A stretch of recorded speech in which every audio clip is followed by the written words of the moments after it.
Добре, нека се потопим в това. Всички познаваме азбуката, нали? Използваме всеки един ден. Обаче, замисляли ли сме се, че тя може да не е просто колекция от символи за звуци, ами ако е нещо много, много повече? Една сложна кодирана система, изградена с невероятна прецизност. Днес ще разгледаме точно тази идея. Само си представете. Една цяла сложна структура, скрита в нещо толкова ежедневно, която просто чака да бъде разчетена. В днешното ни пътешествие ще направим следващата голяма крачка в разшифроването на този код и ще видим как неговата архитектура започва да се разгръща пред очите ни. Но, както се казва, преди да строим нагоре, е добре да проверим основите. Затова нека направим един съвсем бърз преглед на това, което вече знаем за кода, защото, както при всеки голям строеж, основите са абсолютно всичко. И така, всичко започна с 4 основни стълба. А в самото начало, Ш в самия край и разбира се М и Н, които маркират средата. След това видяхме как структурата започна да се разширява с двойките И и Й, а малко по-късно се укрепи още повече с Р и С. Точно тези двойки ни подсказаха, че тук не става дума просто за букви, а за връзки, за една много по-дълбока система. И ето ни вече в петия етап. Тук обаче не просто добавяме нови тухли, а правим нещо много по-важно. Изграждаме мостове. Въвеждаме 4 нови, абсолютно ключови букви, които ще свържат досега изградените части в едно по-стабилно и по-завършено цяло. Започваме с Д, петата буква. Мислете за нея като за буквата на съзиданието. Тя символизира дълбочината на знанието, акта на даване и, може би, най-важното – деланието, самото действие. Това е буква, която носи активност, носи съдържание. Веднага след нея идва Д, шестата буква. А нейната роля е да свързва. Представете си я като дердан, нали? Като огърлица, която събира отделни елементи в едно красиво цяло. Тя носи и идеята за служене, и онова безкрайно любопитство на ученика. А сега правиме един голям скок почти до края на азбуката, дуфа, 25-та буква. Тя е символ на прераждането. Досущ като митичния феникс, който се издига от пепелта. Носи със себе си и енергията на фокуса и дълбоката мисъл на философията. И последната буква за този етап е О, 24-та. Нейната символика е свързана с сливането, като устие на река, където водите се събират. Тя представлява нашия вътрешен свят и, разбира се, самия процес на учене. И ето тук нещата стават наистина интересни. Погледнете къде са разположени. Д и Д са в началото, нали? Те активират първата петина, т.е. първите 6 букви. Ф и У пък са в края и активират последната петина. Те буквално действат като скоби, които затягат цялата структура и свързват началото с края. Гениално!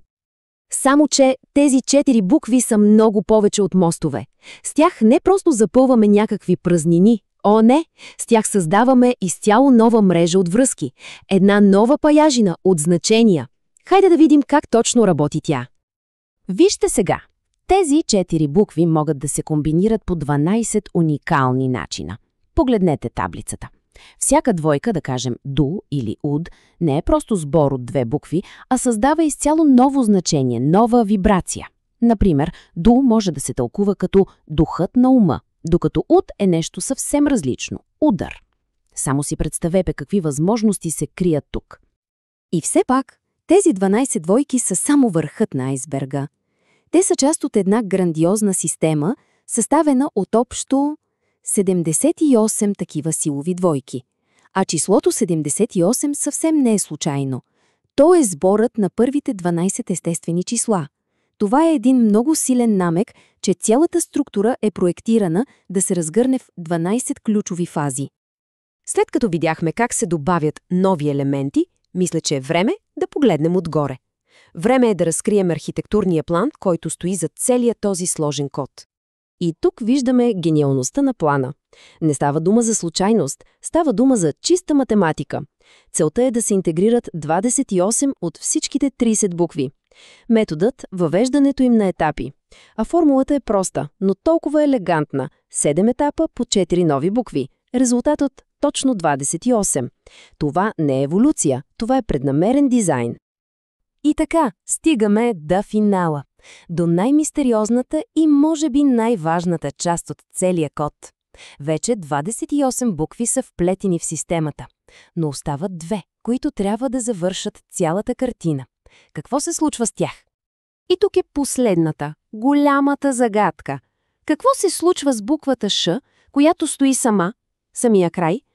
Как тя се свързва с тази сложна взаимосвързана мрежа? Изобщо има ли връзка? Отговорът е колкото елегантен, толкова и неочакван. Решението, което завършва всичко, е въвеждането на една метафора – реката Дженга. Това е последният ключов елемент, който заключва целият код.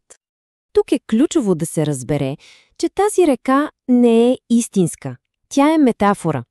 Точно както една географска река е физическа бариера, която разделя Земя, така и реката Джей е концептуална бариера.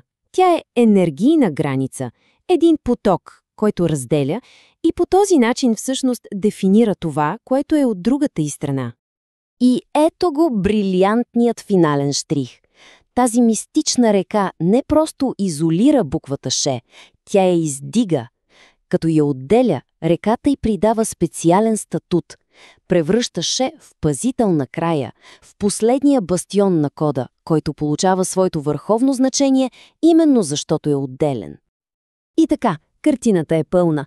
Азбуката не е просто набор от символи, а една съвършенно проектирана система, което, разбира се, неизбежно ни кара да се замислим. Щом нещо толкова познато и фундаментално крие такава дълбочина, какви други кодове лежат скрити точно пред очите ни и просто чакат да бъдат разчетени?